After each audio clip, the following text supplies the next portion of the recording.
Have you heard about the bait and switch fallacy? Well, let's take a few steps back just to prepare for this little enlightening video. Let's start with what is a fallacy? A fallacy or logical fallacy is a flaw in reasoning.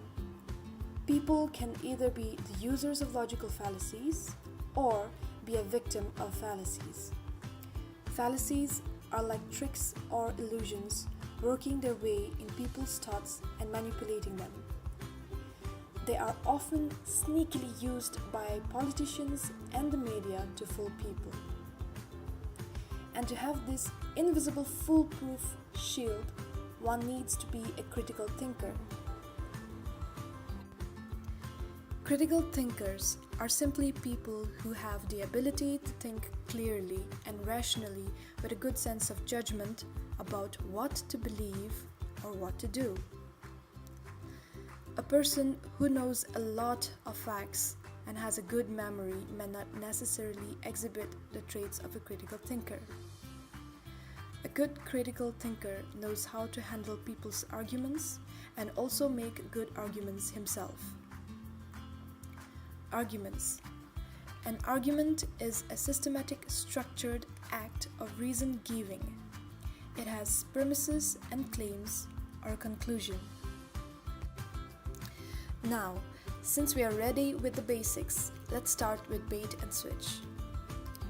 Bait is simply a thing which is used to lure animals, people, or any other organism which has a tendency to unmindfully follow what it likes. Switch in this case is the switching of focus, position, or direction of an argument. What is bait and switch fallacy? The bait and switch is a logically fallacious argument style that occurs when someone presents a partial appealing truth while hiding an unappealing falsehood. The difference between similar argument without this fallacy and an argument that exhibits bait and switch fallacy is that in arguments with bait and switch fallacy, the hidden premises are deliberately hidden so that the audience can know only about what the arguer wants them to know and hide the other facts which, if exposed, would make the audience have second thoughts and they may end up not agreeing with him. This fallacy is also known as hypnotic bait and switch fallacy, as sometimes people use it in such arguments where several uncontroversial true statements are stated in succession, followed by a claim that the arguer wants the audience to accept as true. True statements follow and a trust is built. The negative can also be used in the same way where several controversial false statements are stated in succession, followed by a claim that the arguer wants the audience to accept as false. The word hypnotic comes along with this fallacy as our subconscious mind starts to take over and it seems almost reactionary that one starts chanting yes or no along with the arguer. This is a propaganda technique, but also a fallacy when the audience lends more credibility to the last claims because it was preceded by true statements. Now, let's have a look at some examples to understand this fallacy better. The most commonly used area of this fallacy is the retail and commercial sector. This fallacy is a classic sales technique often used to get the customers to say yes, showing only advantages and positive side of products they sell. In some cases, customers are baited by merchants advertising products or services at low price, but when the customers visit the store, they discover that the advertised goods either are not available or are not as good as expected, or the customers are pressured by salespeople to consider similar but higher priced items, which is where the focus of the initial offer changes and switching takes place.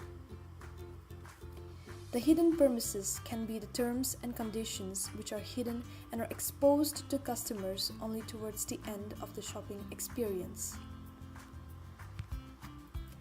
Hotels also widely use the form of bait and switch tactics known as resort fees. They attract customers by advertising the lower price, which appears on all promotional materials and rate comparison engines, and charge customers the mandatory resort fee when they arrive for check-in. Remember those old advertisements which actually advertised that doctors smoke brand X, so you should choose brand X too? Well, let's have a look. What cigarette do you smoke? You'll be interested to know how the doctors of America answered that question. Tens of thousands of doctors in all parts of the country, in every state of the union. Doctors in every branch of medicine were asked, "What cigarette do you smoke, doctor?" In this nationwide survey of general practitioners, surgeons, throat specialists, diagnosticians, and so on, the brand named most was Camel. Yes, according to this survey, more doctors smoke Camels than any other cigarette. Try Camels yourself. Make the one sensible cigarette test. Make your own 30-day Camel mildness test in your T-zone. Smoke only Camels for 30 days. Enjoy Camel's rich, full flavor. And see how well Camels agree with your throat. Pack after pack, week after week. See for yourself why Camels are so popular with the doctors of America. The premises were that tens and thousands of doctors in all parts of the country and every state of the Union mostly chose to smoke cigarettes of the brand Camel, and the claim was that one should smoke Camel. Here the bait is the use of doctors in this advertisement. Since it is a general notion that doctors are supposed to know the best for good health, the advertisers have used that notion to gain popularity. The premises does not justify the claim why one should choose Camel for smoking. A good critical thinker will start thinking about the ill effects of smoking that I have left out.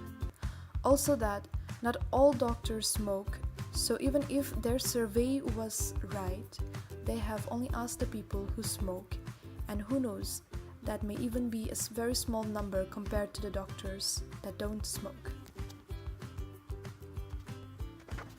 Another simple example from a family scene. It's an effective persuasion technique, so if you are trying to convince your kids to stay off drugs, then manipulate away by giving uncontroversial true premises about the bad effects of drugs. Sometimes, kids can also use this fallacy when they want to do something that the parents don't want them to do. Say Sam wants to go swimming with his friends, but his parents say no. So he starts giving all the good reasons why he has to go and how it will be good for him just to get a yes from his parents. He will probably hide the fact that they are planning to jump from cliffs and have some drinks, as he knows that if his parents knew those facts, it's a total no-no from them. Well, now that you know about bait and switch fallacy, do you think you have ever come across it before?